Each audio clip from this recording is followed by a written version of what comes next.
안녕하세요, 김춘입니다. 이제 서울시장 후보도 정해졌고 박주민, 전현희 후보도 우리는 원팀, 민주당 승리 위에 뛸 것이라고 밝혔고 이제 압도적으로 오세훈 잡으러 가는 길만 남았는데요. 개판인 국힘은 바로 서울시장 후보 자기들끼리 싸우기 시작했습니다. 땡큐인데요. 국힘 윤희숙 후보는 껍데기에 치중한 오세훈, 영혼 없는 서울시장 바꿔야 라고 만말을 하며 한마디로 본선 경쟁력이 없다고 자기들끼리 혹평했고, 다급한 오세훈은 서울시장 결국 3% 승부라고 밝히며 현재 여론조사에서 나타나는 격차만큼 차이가 벌어지지는 않을 것이라며 슬슬 언프를 시작했습니다. 정원호 후보는 강남 3구와 한강벨트에서도 강점이 있으니 중도 확장과 그쪽에서 표를 더 가져오면 압도적이겠죠. 오늘자 조선일보는 정원호 후보 관련해서 명픽과 정원호, 삼선 중진 둘 꺾었다의 의미를 뒀으며, 한 커뮤니티에서 마르스 영령구님은 박주민 후보 패인을 이렇게 분석하기도 했습니다. 마르스 영령구님, 박주민의 패인은 이거 하나 아닙니까? 개파에 기댔다가 아차, 당원이 답이구나를 너무 늦게 깨달은 거. 갑자기 4050 정책 발표와 추미애 후보와 사진을 올리고 그러기엔 너무 시간이 부족했다란 평이 지배적이긴 합니다.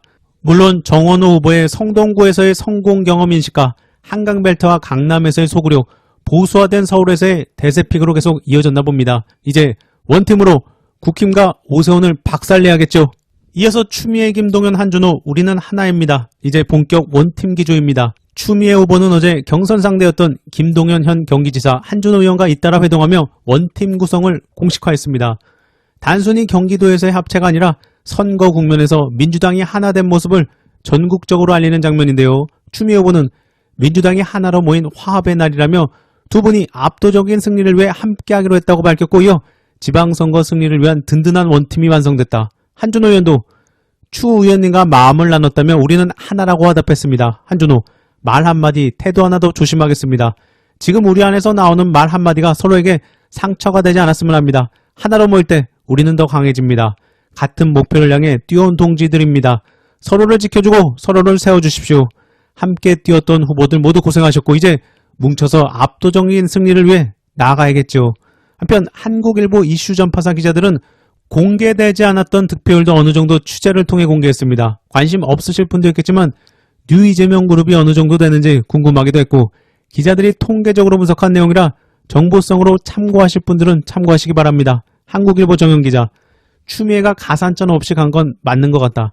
가산점 포함하면 수치가 한 55에서 59 정도 사이, 가산점을 빼면 50에서 53 정도, 추미애는 가산점이 없어도 원래 그냥 가는 거였다. 한준호 후보 같은 경우는 26 정도 2등한 것 같다. 정영 기자, 친명계나 뉴 이재명계의 탈락으로 해석하는 분들이 있는데 그래서 각종 취재 종합해서 분석했다. 결론적으로는 한준호가 이기지 못했으니까 친명계의 패배인 것도 맞다. 다만 동시에 책임 열세에도 불구하고 고관여 친명의 존재가 확인됐다라고 볼 수 있을 것 같다고 분석했습니다. 정영 기자, 냉정하게 한준호는 추미애한테 상대가 안 된다. 그런데 굉장한 친명으로 분류되는 고관여자들이 추미애에서 나와서 한준호에게 간 거다. 그 표가 모인 게 26%다. 한 관계자는 이건 순금이다 이렇게 표현을 했다. 26%가 향후 어떻게 될지 모른다.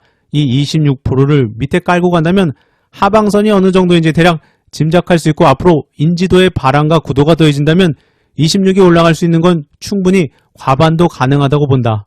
박찬대는 31.75, 경기 인천 통해서 박찬대와 한준호 인지도 차이를 보면 상승 추세로 볼 수 있다. 일단 뉴 이재명 그룹의 우호적인 한국일보 기자라 어느 정도는 감안하고 그 부분만 참고하시기 바랍니다. 전반적으로 계속해서 70대 30 그 정도 비율로 어느 정도 팽팽하게 진영 내 이슈로 계속 갈 것으로 보이네요. 그래서 홍익표 정무수석 당 과잉 행태 해프닝 마무리, 대통령 마케팅 자재정 이슈로 확대된 사안 관련해 홍익표 정무수석이 직접 JTBC의 등판에서 진화에 나섰습니다.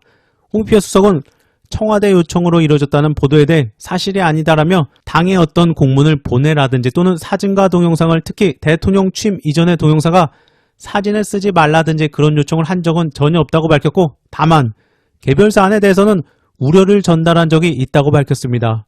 전달하긴 했는데요.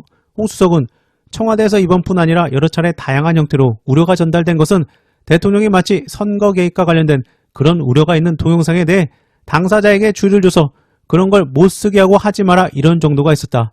이어 그 내용이 뭐냐면 후보자 한 분이 있었다.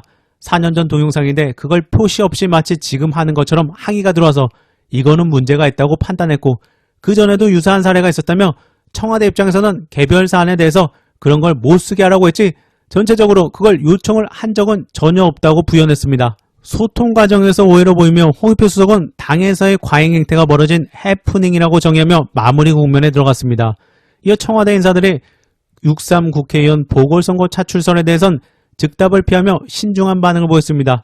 하정우 보궐선거 출마설에 대해선 인사권자인 대통령이 판단하실 것이라면서도 아직까지 현재로서는 대통령이나 하정우 수석 본인도 확실하게 결정한 건 없다면서도 당의 요구가 굉장히 거세게 들어온 건 사실이라고 밝혔습니다. 전운수 대변인 출마 선과 관련해선 아직 결정된 건 아무것도 없다. 전 대변인도 아직까지 어떻게 하겠다, 자기가 나가겠다 말겠다 이런 얘기를 한 건 없다고 했습니다. 유동적인 면도 있어 보이며 4월 중순 이후 그 시점에서 아마 본격적인 논의가 있지 않을까 생각합니다라고도 언급해서 그때가 지나봐야 윤곽이 나올 것 같습니다. 또한 홍 수석은 저한테 당 쪽에서 주로 소통 창구다 보니까 라고 언급한 부분도 있어 현재 당과의 소통은 주로 홍익표 수석이 담당한 것으로 보이는데요.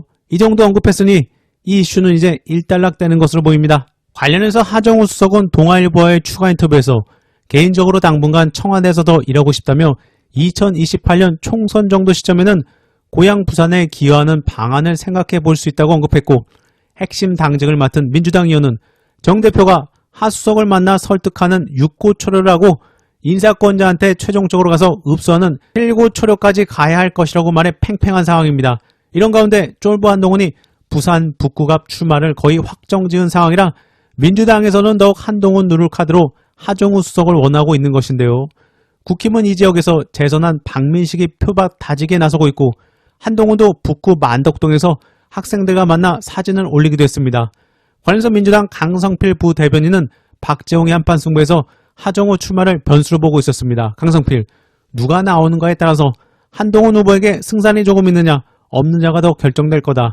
그런데 만약 우리 민주당에서 자랑스러운 하정우 AI 수석이 나온다 그러면 이건 상당히 어려울 것이다. 한동훈 전 대표가 가진 장점 중에 하나가 젊은 이미지잖아요. 기존의 국힘 정치인들보다 좀 젊고 신선한, 그런데 하정우 수석이 더 젊고 신선하다. 두 번째, 이 스마트하고 엘리트다운 이미지가 있다.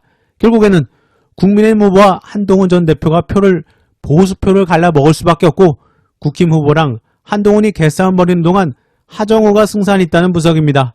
과연 이름값이 더 올라간 하정우 수석의 방향이 어떻게 되는지도 관전 포인트인데요.